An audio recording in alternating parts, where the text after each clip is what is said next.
សូរិយាហៀបលេចបងថ្មិចសេញជឹង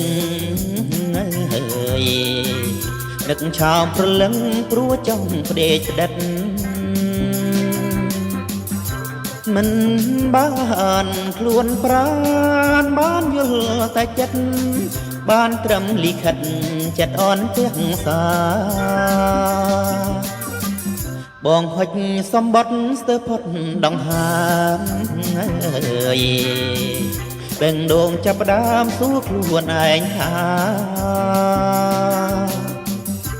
បើគេមិនស្និទ្ធគួរគិតយ៉ាងណាព្រោះអូនជាផ្កាដុះក្នុងរូបបង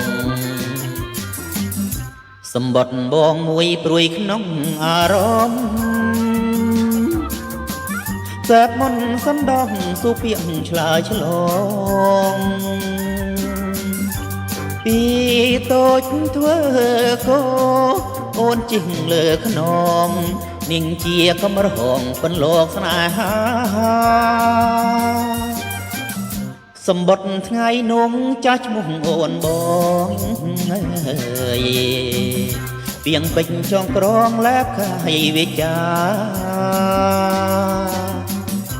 បងលួនលន់តួ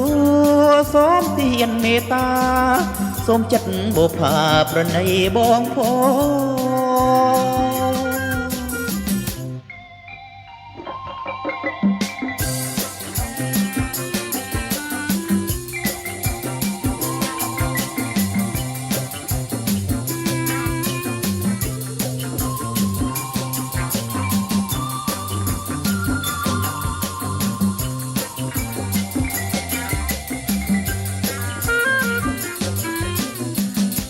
សម្បត្តិបងមួយព្រួយក្នុងអារម្មណ៍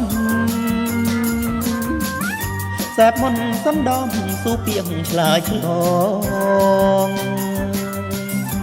ពីតូចធ្វើកោអូនជិះលើខ្នង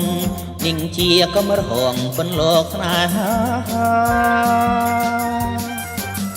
សម្បត្តិថ្ងៃនំចាស់ឈ្មោះអូនបង